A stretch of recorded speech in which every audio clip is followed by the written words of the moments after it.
petit état des lieux de ce qui existe, qui est très relatif pour l'instant aussi dans ce qu'on va vous présenter, mais aussi comment dans le monde des affaires, cette raison d'être et cette société à mission aujourd'hui prend une place prépondérante, ce que moi je pense avoir décrit il y a très longtemps déjà, et on voit des choses arriver aujourd'hui qui sont des plus intéressantes et qui permettent notamment de changer un peu, disons, le prisme qu'on peut avoir sur ce genre de sujet. Alors, effectivement, pour faire un retour rapide, vous savez que la loi Pacte a mis une fusée à 3 étages en place. L'article 1833 qui pose un mode de gestion a priori des problèmes sociaux et environnementaux, donc c'est le premier. La raison d'être qui est prévue à l'article 1835, alors cette raison d'être qui a fait couler beaucoup d'encre, et la société à mission à l'article L210 qui, il faut le savoir, une société à mission est une qualité qui prévoit d'avoir d'abord une raison d'être pour avoir après une mission pour que celle-ci puisse être contrôlée. Bon. Alors, quel est l'état des lieux de tout ça? Alors aujourd'hui, si vous prenez quelques chiffres, et ces chiffres, ils sont, je vous le dis, très relatifs parce que vous imaginez bien que les petites entreprises, les PME, celles qui ne communiquent pas, nous avons énormément de mal à les avoir. On comptabilise, nous, sur notre site internet depuis à peu près 2 ans, toutes les raisons d'être. Donc, on avait commencé avec 3, je crois, dans 2 même, je crois. Et aujourd'hui, on est à 119 raisons d'être, 61 sociétés à mission. Et par contre, un nouveau chiffre qui va peut-être vous intéresser, on a réussi à le calculer, on est à près de 3 millions de salariés qui sont touchés par soit une raison d'être, soit une mission. Et ça, je pense que c'est une des premières fois que vous voyez ce chiffre. Et effectivement, il a été calculé par plusieurs méthodes que nous avons mises en place qui nous permettent d'arriver à ce chiffre. Vous verrez un dernier chiffre qui calcule le nombre d'articles et je vous expliquerai après pourquoi. Les raisons d'être. Alors, pour prendre une petite analyse sur les raisons d'être, on décompte à peu près comme ça, mais attention, ces chiffres sont relatifs. On peut penser que c'est à peu près le double qui doit exister. Mais aujourd'hui, c'est ce que nous, on peut en tout cas, conforter avec des documents et qu'on a retrouvés, si vous voulez. Donc, on a à peu près 32 grandes entreprises. En majorité, on a des PME ou des petites entreprises dans la liste des raisons d'être. On a une énorme évolution qui se fait puisque la première était la SNCF au mois de décembre 2018. Nous avons des grandes entreprises jusqu'en à peu près janvier 2020, puis une majorité de PME et de cabinets de conseil.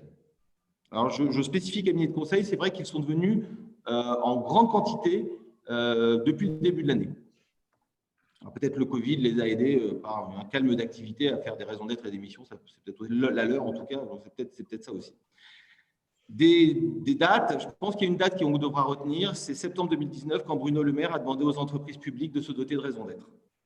Parce que ça a été un des boosters, si vous voulez. Et les entreprises ont commencé à avancer là-dessus. Les sociétés à mission, la majeure partie sont des PME, c'est l'inverse, à peu près 90%. À l'exception de groupes comme InVivo Group, Danone, Maïf, Crédit Mutuel et Massif, la majeure partie sont des petites et moyennes entreprises.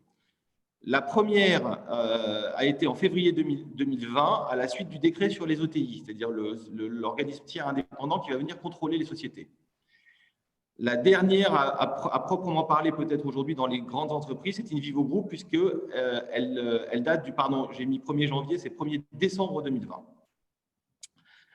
Les dates qu'on peut prendre en considération sur tout ceci, je pense qu'on peut imaginer que la première qui s'est annoncée, c'est InVivo en juin 2018 et la dernière avec on peut penser que cette date est importante, le 26 juin 2020, c'est Danone.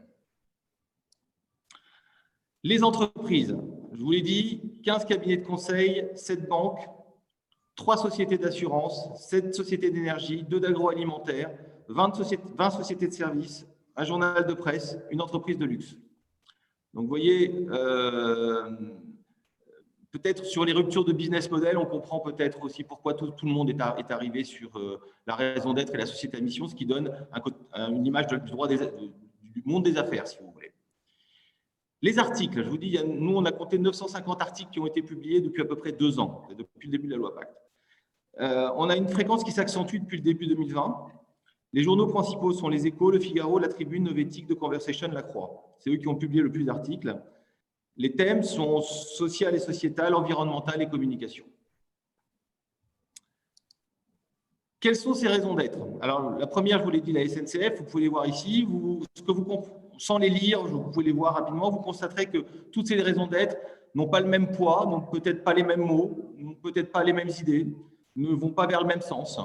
Vous comprenez qu'apporter à chacun la liberté de se déplacer facilement en préservant la planète, c'est la SNCF, n'est pas de convaincu qu'une seule attention sincère portée à l'autre et au monde permet de garantir un réel mieux commun.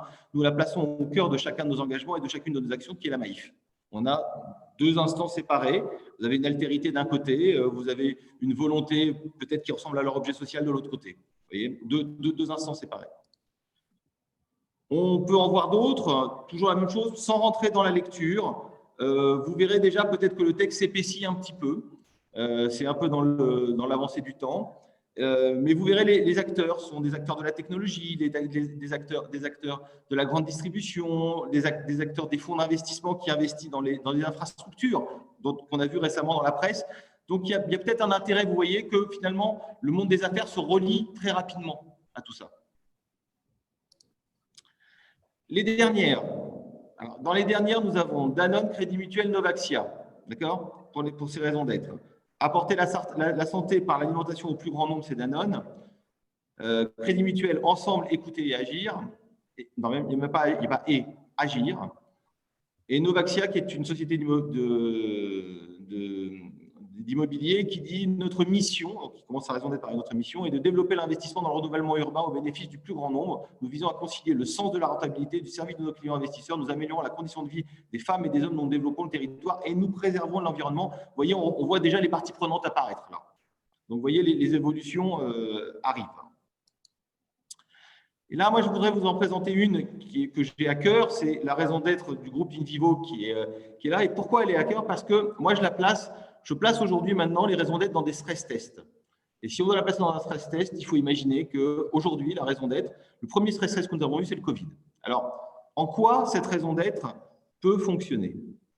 Alors, vous voyez déjà, apparaissent les coopératives, par exemple, une des premières parties prenantes d'InVivo. Alors, InVivo est la première coopérative agricole française. Vous voyez au bénéfice des agriculteurs et des consommateurs. Vous avez une deuxième, vous avez ici d'autres parties prenantes. Une communauté humaine de travail, vous avez une troisième partie prenante. Vous voyez déjà, vous avez l'écosystème d'InVivo. Vous avez, à ce moment-là, vous avez dans les métiers de l'agriculture, de la viticulture et de la jardinerie. Vous voyez qu'à ce moment-là, vous avez les métiers d'InVivo. Et le jardinage, vous avez les métiers d'InVivo. Vous voyez qu'InVivo s'engage lui déjà tout de suite à vous dire nous engageons les moyens financiers et humains. Vous voyez déjà pour l'application de cette raison d'être. Vous voyez qu'elle-même déjà prend un engagement fort sur tout l'ensemble de sa raison d'être. Et qu'est-ce qui va se passer dans le Covid? Eux, ils s'engagent à transformer durablement l'agriculture et assurer la qualité alimentaire. Donc ça, on imagine. Mais là, nous assurerons la sécurité et la santé de nos collaborateurs. Vous imaginez, pendant le Covid, cette phrase prend une grande. Elle oblige l'entreprise à ce moment-là, énormément. Alors, ils expliquent comment. Et deuxième, nous participons à la construction d'une alimentation sûre, saine et durable, transparente pour le consommateur, ainsi qu'à l'élaboration de circuits de distribution responsables. Imaginez si, par exemple, cette entreprise avait arrêté de fournir du blé. Alors, là, je vous dis, il y a des choses qui sont dites qui ne sont peut-être pas exactes, parce que, vous savez, ces fournitures se font à peu près 6 mois à 1 an en avance. Mais imaginez si la continuité ne se faisait pas. Ben, les supermarchés ouverts pendant le confinement n'auraient pas été ouverts. Les dernières raisons d'être, quelques missions. Alors, vous avez Maïf Avenir, vous voyez les tailles des missions varient, si vous voulez. Vous voyez Maïf Avenir, vous voyez Danone avec la mission de Danone qui est là, qui reprend les ODD de l'ONU, par exemple. Vous avez les dernières, toujours, Novaxia et Crédit Mutuel, puisque ce sont des sociétés à mission, elles avaient des raisons d'être, elles ont aujourd'hui elles-mêmes des missions. Vous voyez, par exemple, on reprend le mot engagement, par exemple, 4 engagements clés de Novaxia, élaborer et gérer des fonds immobiliers, mais vous voyez, on ressonne un peu la raison d'être, si vous voulez. Développer l'urbanisme transitoire et les occupations temporaires de bâtiments vacants, privilégier la réhabilitation plutôt que la démolition, accélérer la production de logements grâce à la transformation des bureaux. Vous voyez, on retrouve toujours le côté affaires quand l'on remonte sur la raison d'être. Alors, quel est l'intérêt de vous présenter tout ça? Parce que vous dire qu'aujourd'hui, vous savez, on pense toujours à un contrôle qui est un contrôle, soit un contrôle interne, soit un contrôle externe par l'OTI. Non, vous allez voir aujourd'hui, vous savez, plus le seuil de connaissance va augmenter, il est très certain que le seuil de tolérance descend. un article du 9 novembre 2020, la Maïf parie sur le goût des autres pour améliorer ses performances. Le journaliste, qu'est-ce qu'il nous dit? Et là, il faut dire une chose. Maïf était une des premières, hein, donc il n'y a aucun problème. On peut imaginer qu'elle peut aujourd'hui encore, disons, modifier sa raison d'être, ou en tout cas la faire évoluer. La loi PACTE prévoit que la raison d'être de l'entreprise soit inscrite dans les statuts et votée en assemblée générale par les actionnaires, ce qui fut le cas pour Maïf en ces termes. Une attention sincère portée à l'autre et au monde. On imagine mal une entreprise affirmer le contraire. Une simple définition de belles intentions ne suffit pas pour autant à transformer une entreprise et encore moins à contraindre des actionnaires à respecter des engagements sociaux qui pourraient contraindre à court terme des intérêts économiques, quand bien même la raison d'être leur serait opposable lors de l'Assemblée générale annuelle. Vous voyez, le contrôle commence, le seuil de tolérance descend. Mais on peut imaginer aussi, on peut constater aussi que le monde des affaires s'en saisit. Effectivement, moi, j'avais écrit un article en juin 2020 sur Danone en disant que Danone avait raison de devenir une entreprise à mission. Non pas dans l'exécution de sa mission, je ne la connaissais pas, mais en tout cas dans le fait de choisir Et effectivement, j'avais décrit à ce moment-là, effectivement, j'avais pris un parti pris de décrire à ce moment-là un double mouvement qui s'était opéré entre la première qui était InVivo et la seconde qui était Danone dans le monde de l'agroalimentaire et de l'agriculture. Vous pouvez le constater. Et bien, que diable ne m'a-t-on pas donné raison? Le 16 novembre 2020, le groupe Vesanan, qui se veut plus bio que jamais, vous voyez l'article, quitte les Pays-Bas pour s'installer dans le Rhône. Et eux ont la marque Bjorg. Et pour prendre quel choix? Le choix de société à mission. Vous voyez, maintenant, on a un triple mouvement qui s'opère. Mais ce triple mouvement, il est beaucoup plus long que ça aujourd'hui. Ce qui veut dire que les entreprises trouvent les mêmes natures d'engagement, mais trouvent surtout les mêmes solutions à leurs problèmes.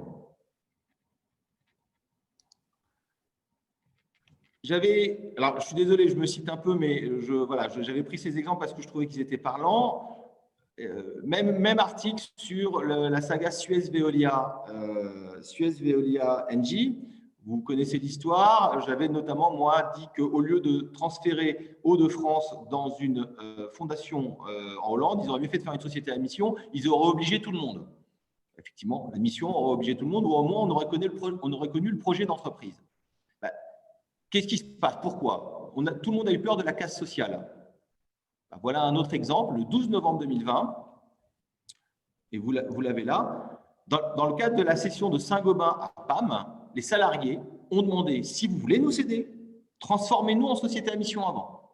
Garantissez-nous, donnez-nous un bouclier. Donc, vous voyez, aujourd'hui, que ce soit en amont comme en aval, tout le monde le prend comme garantie, comme description du business model, comme volonté d'aller beaucoup plus loin dans les engagements que lui peut prendre. Alors, un dernier exemple, vous allez me dire, bon, écoutez, est-ce qu'il n'y a pas des choses qui ont été créées? S'il y a une chose qui a été créée, et ça remonte à peu près à un an et demi déjà, vous vous rappelez que dans la loi PACTE, il y avait aussi la privatisation d'ADP. Dans cette privatisation d'ADP, beaucoup de gens arrivaient en disant, nous allons acheter ADP pour maximiser ADP. Une offre est sortie de terre, alors aujourd'hui, ce n'est plus d'actualité, mais une offre est sortie de terre qui était plutôt intéressante, et vous allez comprendre pourquoi. Cette offre proposait sur les 50,6% de l'État, proposait de prendre 29,9%. Proposait de trouver un autre acteur qui prendrait 20% et l'État à 5%, c'est-à-dire pas de majorité. Cette offre était faite par 7 départements autour d'ADP pour préserver la région, le territoire. Deuxième temps, cette offre, puisque c'était des départements, proposait un nouveau pacte public qui voulait être l'opposition qu'allait faire tout le monde en disant « Nous ne voulons pas qu'ADP soit privatisé puisque le pacte public serait cassé et que les salariés ne seraient pas protégés. » Vous voyez, cette offre a pris tout de suite le contre-pied de ce que pouvaient être les problèmes que les autres prenaient. Donc, en fait, c'est certainement une raison d'être avec une mission dans le futur qui s'est installée dans cette offre. Vous voyez déjà, déjà le monde des affaires s'en était saisi déjà, et déjà on en a des exemples ainsi. Alors, tout ceci, bon, nous on le prend sur notre site internet, et on l'expose sur notre site internet, donc vous avez toutes les raisons d'être, toutes les missions qui sont exposées, d'autres le font, nous on a été les premiers à le faire, mais d'autres le font aujourd'hui. On va bientôt déporter beaucoup de cette activité sur un nouveau site qui, lui, va proposer notamment une base de données complémentaire aujourd'hui. C'est pour ça que je vous disais, ces 900 articles. Vous voyez, à l'époque où j'ai pris le screen, il n'y avait que 800 articles. Aujourd'hui, on est à plus de 1000 articles. On avance très vite. Et vous allez pouvoir avoir une base de données qui va vous dire, notamment, pouvoir retrouver des étapes clés, des mots-clés, beaucoup de choses sur ce site, mais aussi des environnements qui vont être créés autour des entreprises. Donc, vous avez ce site qui va bientôt sortir et qui est proposé par notre cabinet. Pour aller plus avant, moi, je vous propose évidemment toujours de lire mon livre qui est peut-être moins d'actualité, qui est toujours d'actualité, et nous avons un magazine sur la raison d'être et tout savoir. Voilà. Je vous remercie en tout cas de tout ceci et merci de m'avoir écouté. Et je sais que Delphine l'a lu, elle va nous dire maintenant comment elle a fait. Et je pense que c'est là le plus important. Merci Erol pour cette vision d'ensemble très, très dynamique. Ça permet de cadrer le débat et de voir où nous en sommes aujourd'hui, après 2 ans de mise en place de cette loi. Alors Delphine, nous sommes tout oui. Alors pourquoi, comment le groupe AG2R La Mondiale a-t-il élaboré une raison d'être? Qu'est-ce que cela change aujourd'hui, après déjà des premiers mois de mise en place? Nous sommes très intéressés de t'écouter sur ce point. Alors, bonjour à toutes et à tous. Merci beaucoup Didier et Erol de m'avoir proposé d'intervenir. Est-ce que vous voyez mon PowerPoint s'afficher à l'écran? Pas encore. Alors. Cliquez pour quitter. Je vois le fond du diaporama. Cliquez pour quitter. Peut-être c'est ça. les rôles, tu dois… Pardon. Non, mais je t'en prie. Arrêtez de partager, voilà. J'arrête de partager. Voilà. Voilà, et là, on voit ton PowerPoint, c'est parfait, Delphine. Super.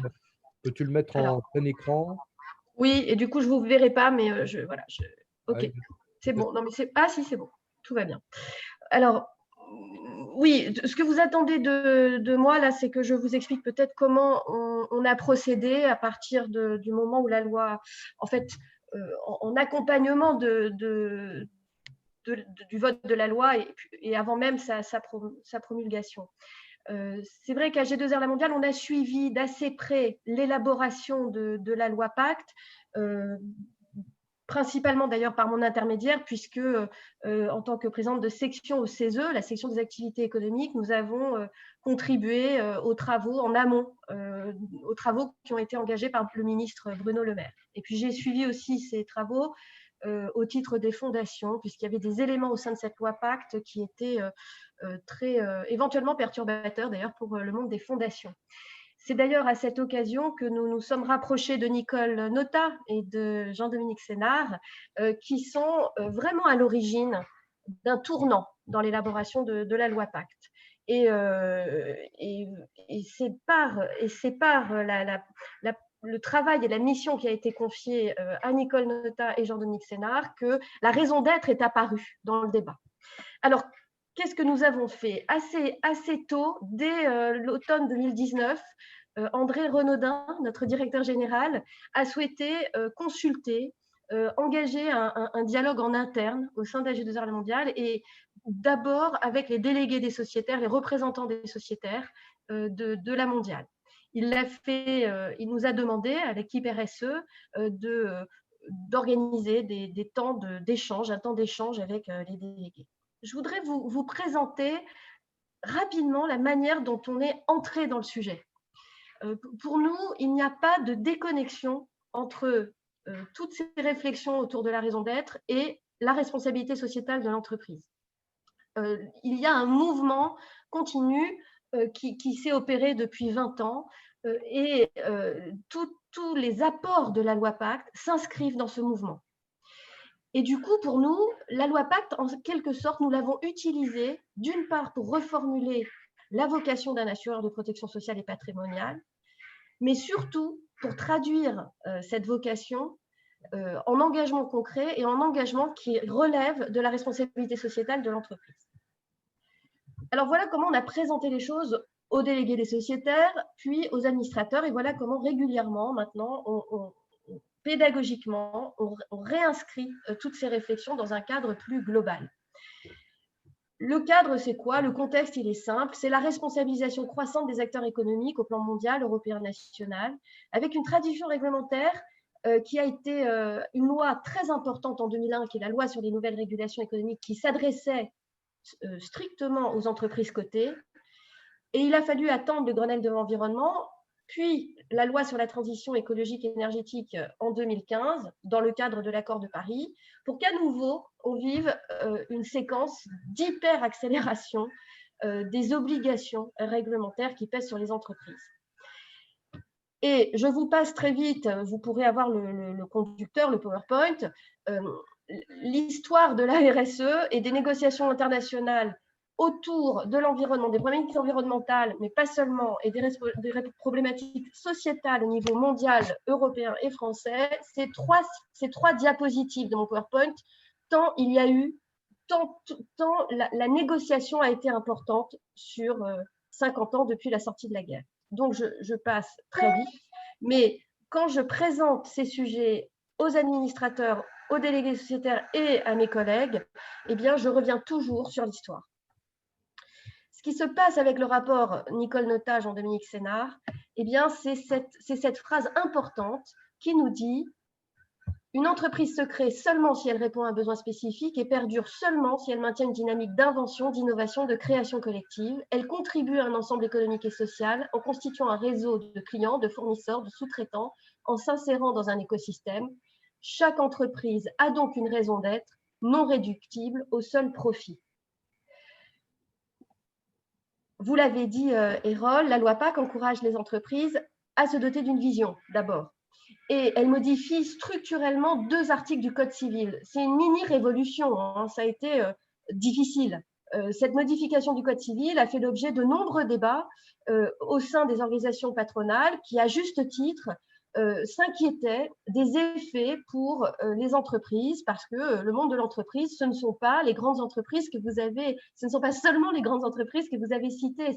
En France, ce sont d'abord des TPE, des PME, des ETI et on doit toujours veiller, en tout cas les organisations patronales qui les représentent, doivent toujours veiller à ce que la loi mette en place des conditions raisonnables et équitables pour que toutes les entreprises puissent être embarquées, et surtout qu'une partie d'entre elles ne soit pas mise en difficulté par des contraintes trop fortes. Néanmoins, il y a bien eu modification des 2 articles. Et il y a un article très important pour l'ensemble des entreprises, le seul finalement qui s'impose à tout le monde, c'est l'article 1833, alinéa 2, modifié, vous avez une phrase en bleu à l'écran, toute société qui définit en fait l'objet, hein, la manière dont on définit l'objet d'une société au plan juridique. Donc, toute société doit avoir un objet licite et être constituée dans l'intérêt commun des associés.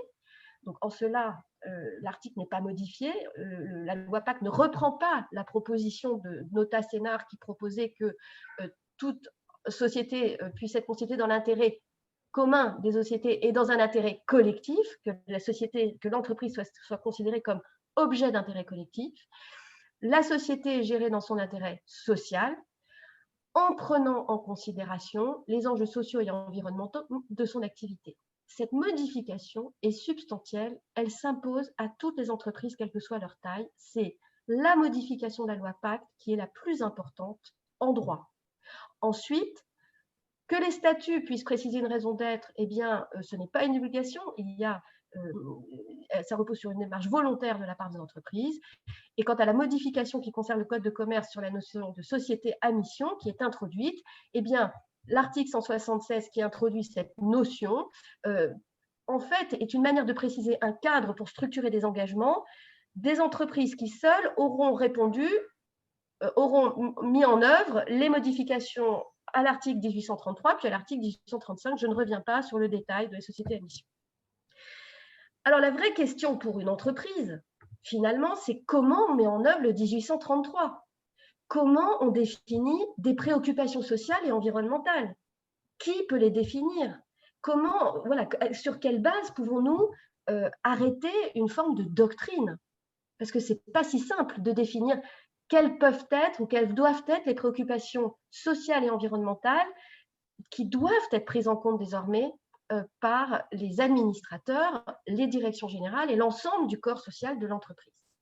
Eh bien, pour les directeurs généraux et pour les directeurs RSE et les équipes RSE qui les aident, qui les accompagnent, nous avons à notre disposition un cadre international qui définit des objectifs universellement admis. Ce cadre a été totalement négocié au plan national entre les États, mais aussi avec les représentants de la société civile, entreprises, syndicats, ONG, citoyens.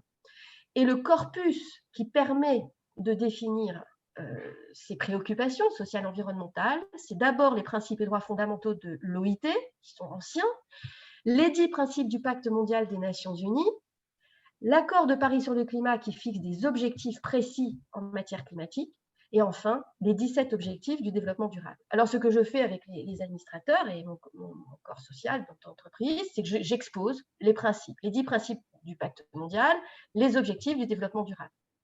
Et nous avons, à partir de ces 10 principes, de ces ODD, nous nous sommes posé une question. En quoi l'assurance répond-elle à ces enjeux?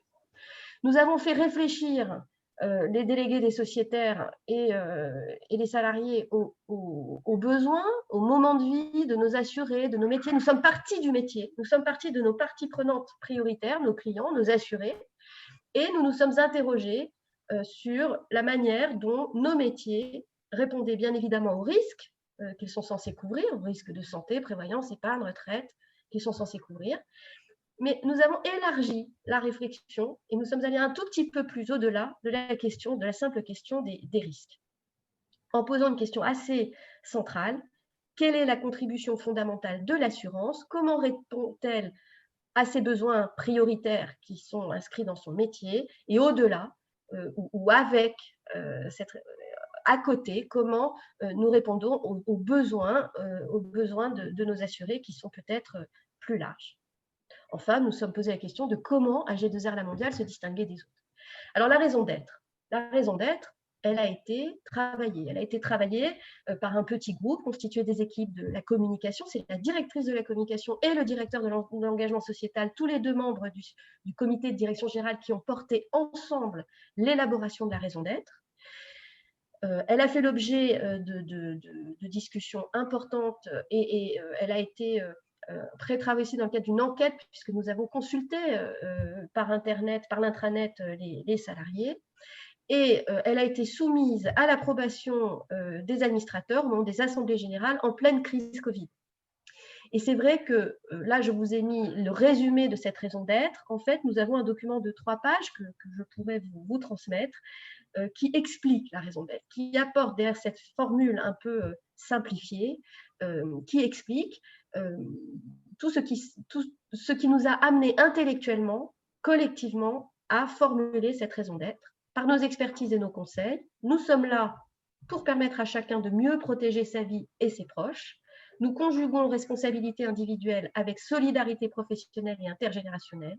Ainsi, nous contribuons à renforcer le vivre ensemble. 2 remarques. Cette raison d'être répond à l'injonction du temple de Delphes, connais-toi toi-même. 2 remarques tout de même. Le mot assurance ne figure pas dans son énoncé. Il existe et il est clairement inscrit, ce terme assurance, dans l'explication qui accompagne la raison d'être, la présentation de la raison d'être. Et 2e élément, nous ne faisons pas explicitement référence ni au climat, ni à l'environnement, ni aux préoccupations environnementales. Cette raison d'être est entièrement centrée sur la préoccupation sociale, mais le développement durable, les ODD sont induits, et ce qui est important pour nous, c'est, au-delà de ce vote en Assemblée générale, c'est de décliner maintenant en preuve, tout au long du plan d'entreprise qui est en cours, Impulsion 2020-2022, cette raison d'être. Et donc, la direction de la communication et la direction de l'engagement sociétal ont demandé à l'ensemble des directions et départements internes de formuler un élément de preuve et un élément d'objectif qui puisse, à partir de leur métier, traduire, montrer en quoi cette raison d'être est une réalité. Et ils nous ont demandé, à la direction de la RSE, de relier bien précisément cette raison d'être à notre démarche, à la démarche RSE du groupe, de manière à déployer et faire vivre cette raison d'être dans une logique et dans un lien avec les objectifs du développement durable. Alors, je ne sais pas combien de temps j'ai, je pense que je suis arrivée à peu près au bout de ma présentation. Je ne sais pas, Didier, dis-moi. Oui, je pense que c'est bien en termes de bravo à vous deux pour ce timing qui est parfait. Merci Delphine pour cette superbe démonstration et explication remise en perspective avec tout le travail international et français qui a été fait depuis une vingtaine d'années au moins hein, sur ces sujets. On peut remonter à plus loin. Puis c'est vrai, en t'écoutant juste à l'instant, je me disais, certes, l'environnement n'est pas cité, mais on sait de plus en plus que la vie, la santé sont liées à la qualité de l'environnement. Donc, alors, ce que je peux peut-être dire, parce que, et vous aurez ce conducteur, après cela, ce que l'on fait, c'est qu'on explique comment le groupe intègre les objectifs sociaux et environnementaux depuis longtemps, et on montre les éléments de preuve par type d'objectif et par type de mission, en fait, en suivant les éléments de la mission. Voilà. très bien. Écoutez, là, je vous propose de poser vos questions et qui lève la main, si je puis m'exprimer ainsi. On n'est pas à la classe, mais Constance, vous avez une question, Constance. Alors, est-ce que vous avez accès au micro?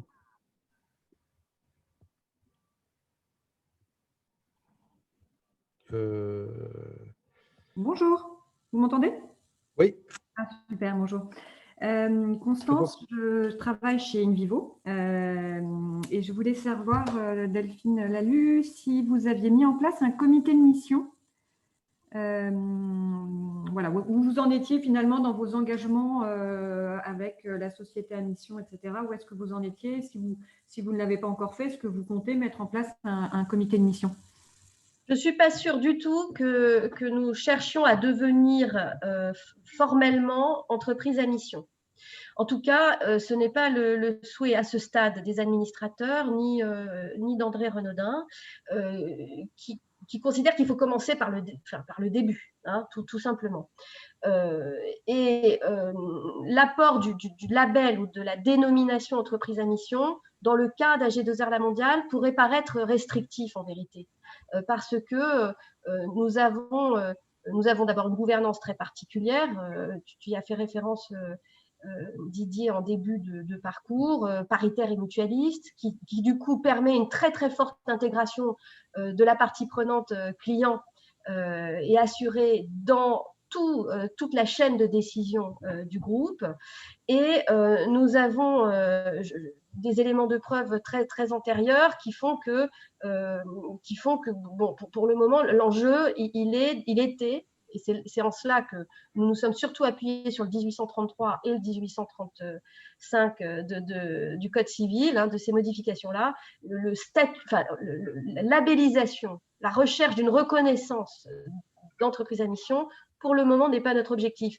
Mais ça ne veut pas dire, par exemple, que nous ne réfléchissons pas à la création d'un comité de dialogue avec des parties prenantes, voilà, enfin, qui sont des réflexions qui sont très anciennes, pour lesquelles je n'ai pas nécessairement recommandé à ce stade de les mettre en place, parce que chaque entreprise doit aussi réfléchir à partir de sa propre structure. Hein.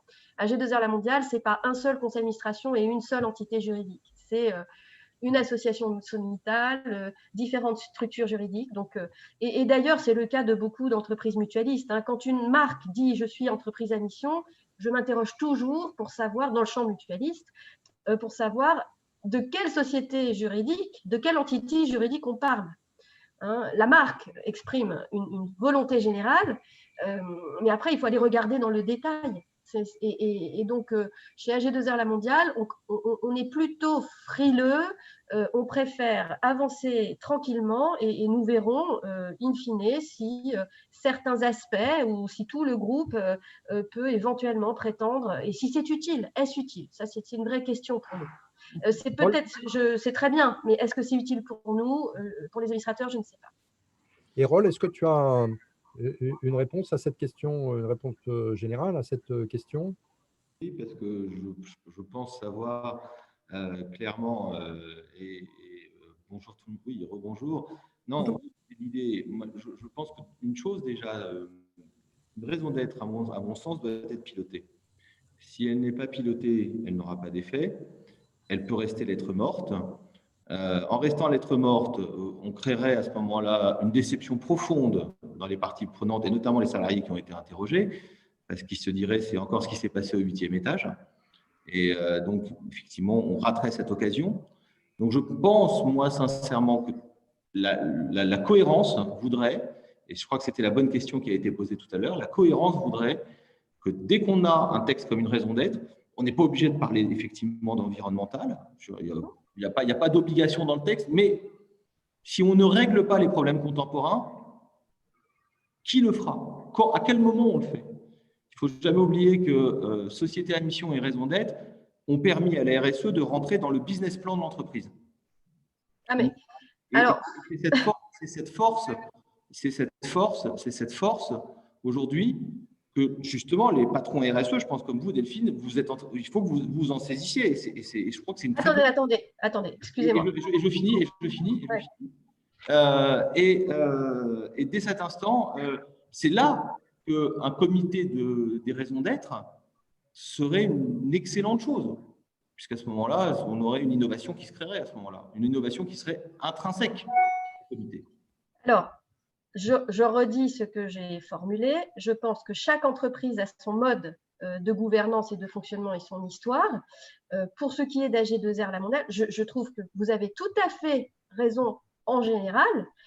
Au particulier, chez AG2R La Mondiale, le pilotage des engagements qui relèvent de la responsabilité sociétale de l'entreprise, qui comprend et qui vise à prendre en considération des préoccupations sociales, environnementales, à prendre en compte et à intégrer dans ses réflexions des parties prenantes de l'entreprise, eh bien, tout cela est très piloté par l'Assemblée générale, par l'association Somital, par les conseils d'administration. C'est un sujet qui est directement piloté par le directeur général André Renaudin.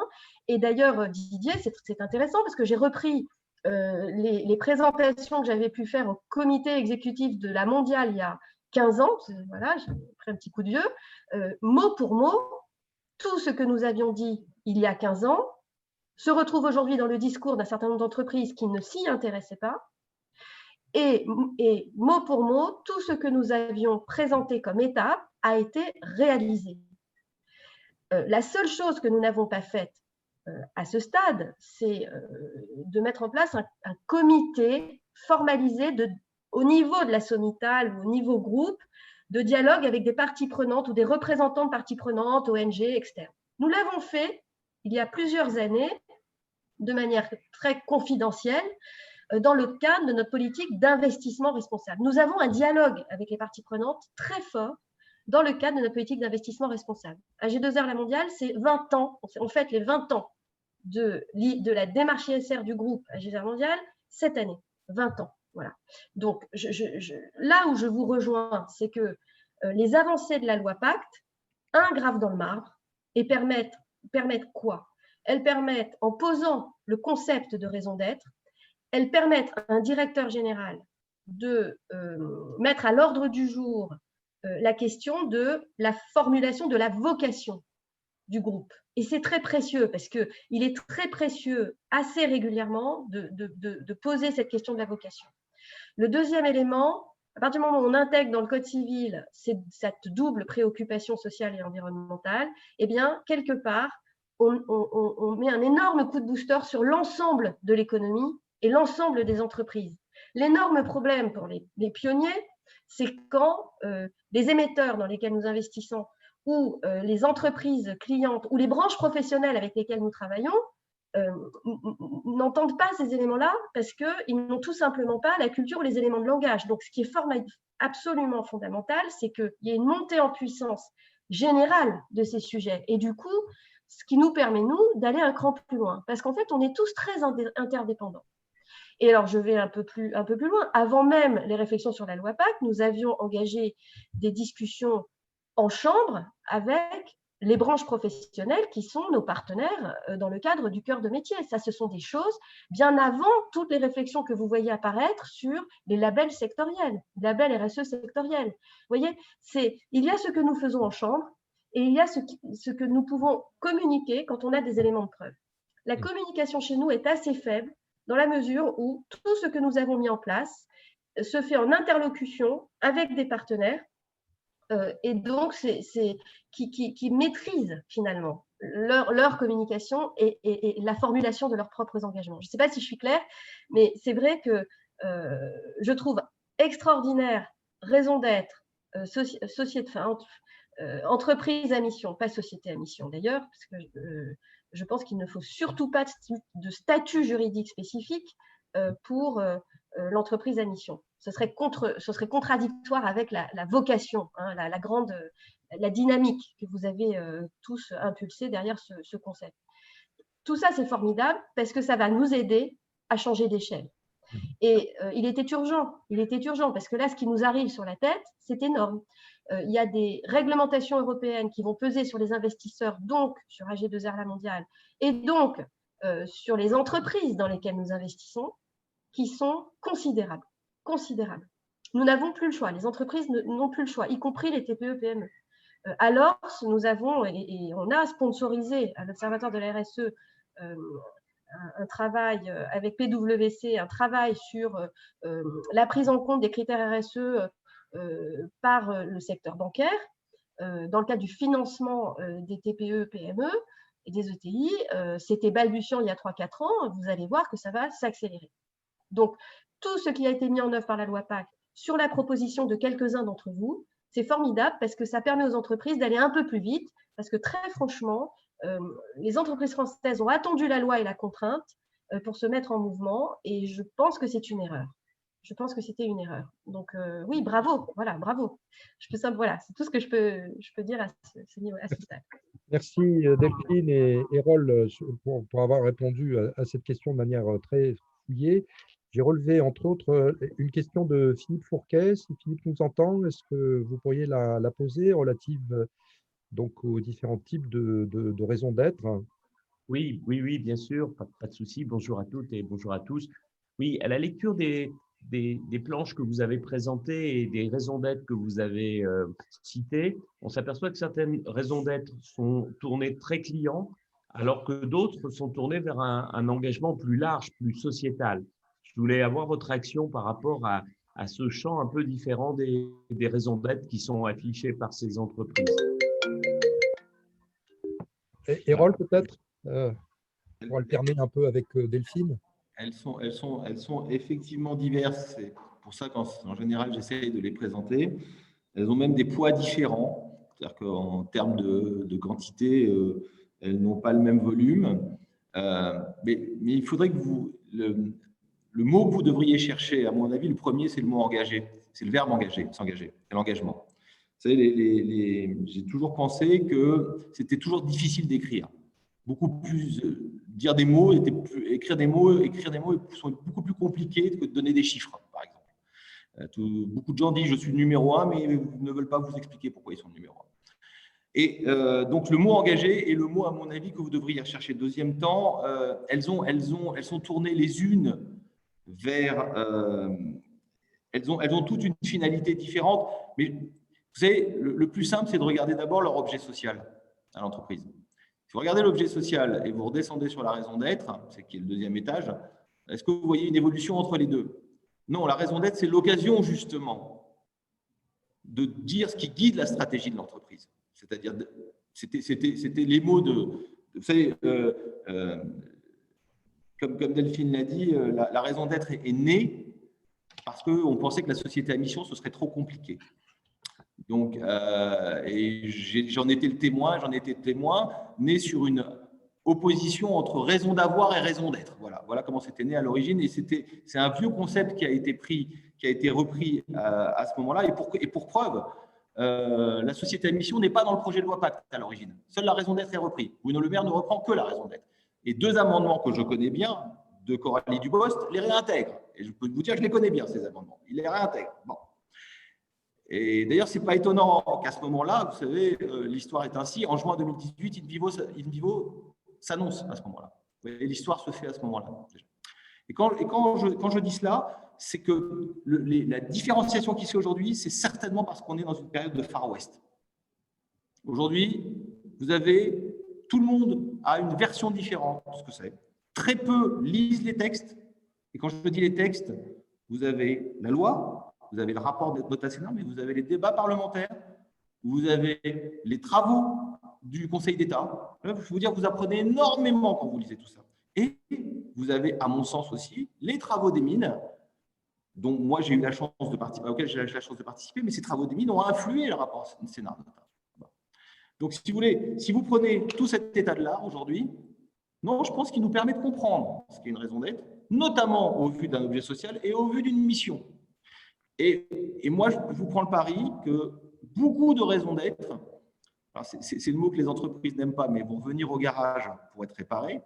Voilà, ça, c'est pas le mot le plus amusant, mais en tout cas, vont être complétées. Notamment parce que les parties prenantes vont le demander. Et je ne citerai qu'un seul exemple, juste un seul exemple. Une raison d'être est sortie dans la presse. Les syndicats sont arrivés et ont dit « Et vous avez oublié la mission de service public ». Vous voyez, on est dans une… Je ne citerai pas l'entreprise, vous irez la rechercher, mais vous voyez, les syndicats sont arrivés tout de suite, on dit « Et la mission de service public ». Elle ne fait pas partie de notre raison d'être ? Ah oui, parce que l'objet social ne prévoit pas ça, puisque c'est un contrat avec l'État. Vous voyez, on était exactement dans cette réponse. Donc, vous voyez, pour répondre à votre question, à mon sens, là aujourd'hui, il n'y a rien de précis, peu de choses, il y a des gens qui écrivent beaucoup de gens disent beaucoup de choses. Vous verrez, au fur et à mesure, ça va se calibrer et le contrôle va y aider. Va y aider très très fort, parce que vous imaginez que les ETI, dans 18 mois, quand ils vont avoir 150 sociétés à mission, est-ce que la première des choses qu'ils ne vont pas demander, c'est d'étendre vos raisons d'être? Merci Erol pour cette réponse. Il y a d'autres questions en cours, notamment une question pour Delphine. Martine, est-ce que tu veux développer ta question, s'il te plaît? En fait, Delphine a répondu par écrit. Voilà, c'était sur les indicateurs.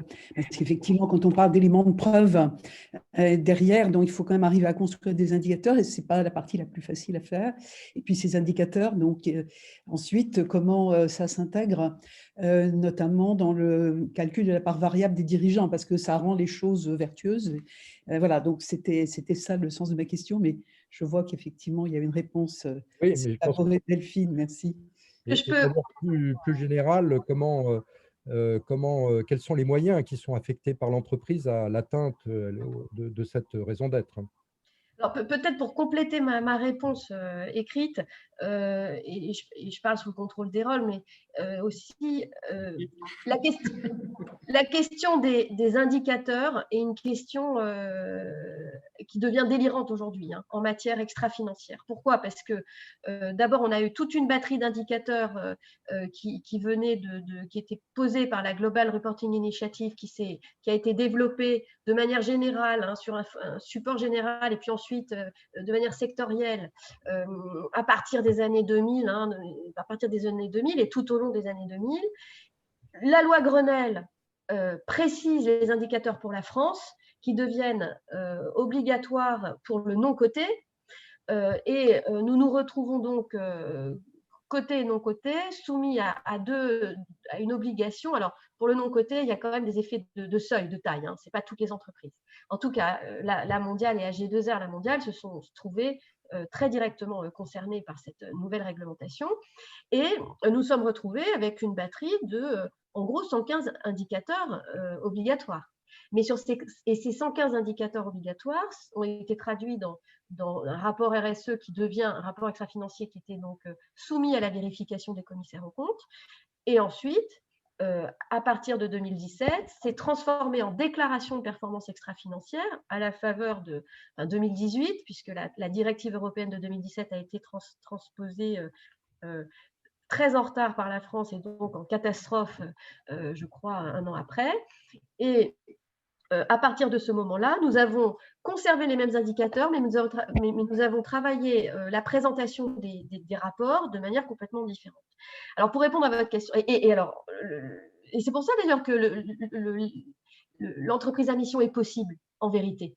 C'est parce que tous ces indicateurs, ça fait 15 ans qu'ils existent. La question, c'est comment vous passez d'une batterie colossale d'indicateurs aux indicateurs pertinents pour le secteur d'activité, au sein du secteur d'activité, pour l'entreprise, compte tenu de sa taille et de son système de gouvernance. Et c'est là où il y a un problème une question de méthode et de méthode interne qui nécessite le juste pilotage. Vous avez totalement raison, il faut que le pilotage soit au plus haut niveau, qui permette ensuite, procédant par la réflexion sur la vocation, qu'on appelle raison d'être, procédant par l'intégration des préoccupations sociales et environnementales et la formulation d'engagements précis, eh bien, partant de là, on dit, ben voilà, on a des choix à opérer. C'est ça, c'est cette réflexion méthodologique et pédagogique qui permet d'opérer des choix dans des indicateurs. C'est assez rigolo parce qu'en fait, en 20 ans, on a tout fait à l'envers, concrètement. Et on est en train de, si je caricature un peu les choses, de remettre la méthode dans le bon ordre. Mais la Commission européenne met une pression supplémentaire. Ça va aller encore plus vite. On est soumis, la question du reporting va être à nouveau révisée. Le reporting va être révisé à partir de l'année prochaine. Et la question des indicateurs est une déferlante sur l'Europe considérable qui est voulue par, en fait, qui vient du monde anglo-saxon, tout simplement. McCartney et Bloomberg, qui ont décidé de revoir complètement les indicateurs extra-financiers pour les simplifier et les maîtriser. Et il y a un petit combat en ce moment, et regardez le rapport de Patrick de Cambourg, que je ne saurais assez remercier, qui a alerté le président de la République et qui a vraiment consulté toute la place. Ça s'est fait après la mission Nota Senar, qui a dit « Attention, nous sommes en train de perdre notre souveraineté économique en matière d'indicateurs extra-financiers, c'est-à-dire en matière tout simplement financière. Il n'y a plus de déconnexion entre le financier et l'extra-financier. » Et il y a une bagarre au niveau européen parce que les agences de notation extra-financière qui ont été inventées en Europe ne sont plus européennes, elles ont toutes été rachetées par des acteurs américains. Alors, pourquoi je parle de tout ça? Parce qu'il y a 8 ans, Paul Arcangeli, notre directrice des ressources humaines groupe, avait tenté d'insérer des éléments extra-financiers dans la rémunération des dirigeants. Et d'ailleurs, elle travaillait avec le président du comité des nominations et rémunérations, Philippe Lamblin, de la Mondiale. Et elle nous avait sollicité. Et on s'est rendu compte que c'était trop tôt, qu'il fallait d'abord structurer, déployer. Et ensuite, on ne peut pas penser la rémunération des dirigeants sans penser la rémunération d'autres métiers. Quand même, c'est une vue de l'esprit de penser que la rémunération des dirigeants, elle tombe du ciel. Elle est assise sur la réalité du modèle d'affaires et donc du modèle de rémunération des métiers. Les rémunérations des commerciaux, les rémunérations des investisseurs, des gestionnaires d'actifs. Voilà. Il y a donc… malheureusement, je dirais, on essaie d'être un peu rigoureux, donc on ne se précipite pas. On essaie de prendre les choses dans l'ordre, mais l'histoire nous donne raison. Là, ce qui est en train de se passer est en train de nous donner raison. Voilà. Une dernière question rapidement pour toi, Delphine, je vois le temps courir. C'est une question d'Anne-Gaëlle Ladrière. Si Anne-Gaëlle veut bien la poser directement. Oui, bonjour, c'est une question, je vais faire très court. C'est quelle était la nature chez vous et plus globalement peut-être pour Erol de la consultation des salariés, c'est-à-dire consultation, à quel moment, sur quel périmètre? Alors, là, on est entre nous. Je trouve qu'on a été trop vite. Je vous le dis, on a eu…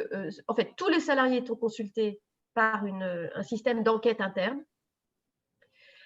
Mais précisément, il me semble qu'on aurait pu, mais c'est un peu prévu, à vrai dire. Parce qu'en fait, il faut qu'il y ait des clauses de revoyure. Il faut que ça devienne quelque chose… En fait, ce qu'il faut penser, c'est penser tout ça dans le temps.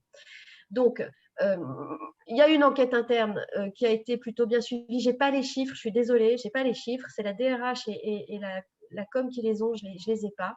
J'aurais dû les récupérer. Peut-être je vous apporterai ces réponses après. Mais je sais que les IRP ont été, les associations représentatives du personnel ont été aussi sollicitées, mais il n'y a pas eu, vous voyez, tout un mécano de groupe de travail interne. Parce que, tout simplement, il ne faut jamais oublier que les entreprises ont des feuilles de route qui sont déjà très chargées.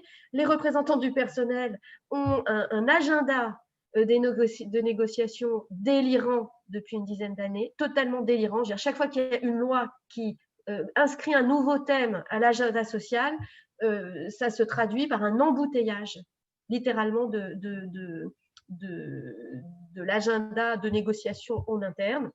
Et par ailleurs, AG2R La Mondiale est un groupe qui grossit beaucoup, qui a beaucoup grossi en 10 ans. Et donc, tous les 3 ans, nous nous rapprochons d'un autre groupe.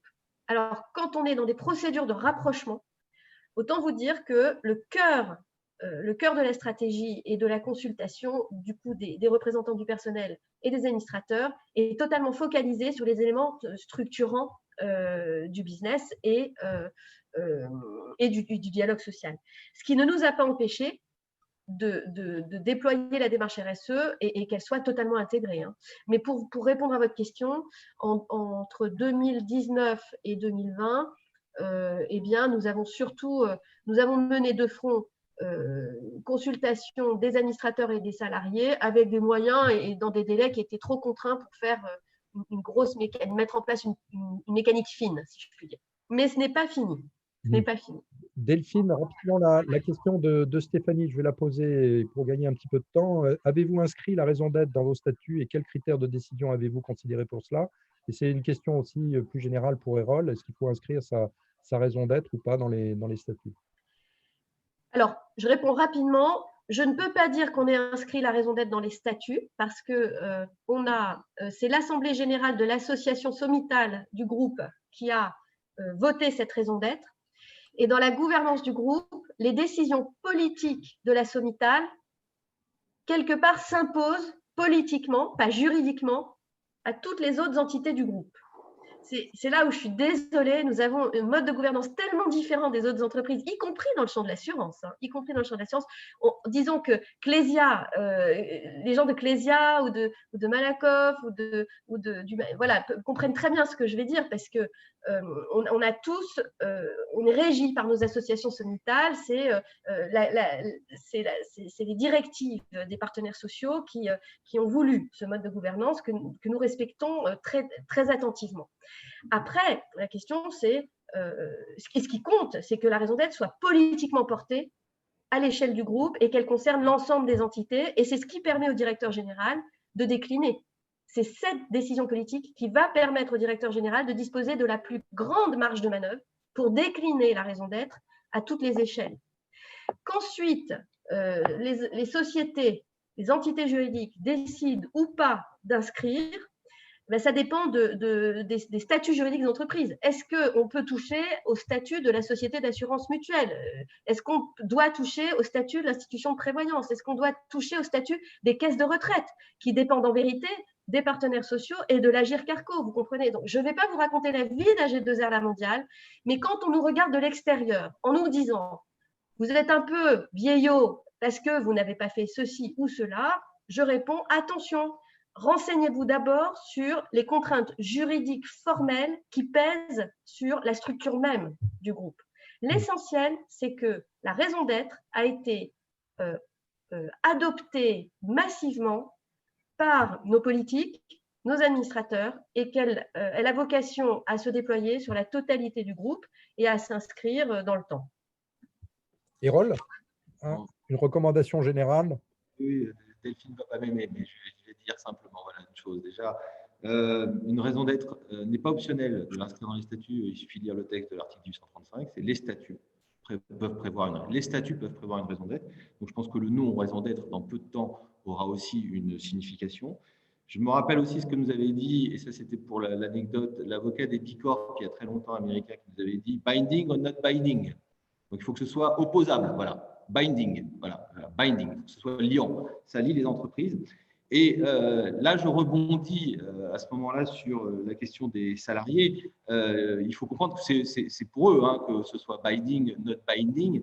Et imaginez aujourd'hui, pour rebondir sur cette question, le nombre de salariés qu'on a interrogés, c'est une première quand même. On a rarement interrogé autant de salariés. Hein, vous voyez, c'est quand même, il faut le constater quand même. Il faut le constater avec. Bon, et quant à, en tout cas, les parties prenantes à interroger pour en finir, non, il n'y a pas que les salariés qu'il faut interroger. Il faut aller même voir les gens qui ne nous aiment pas.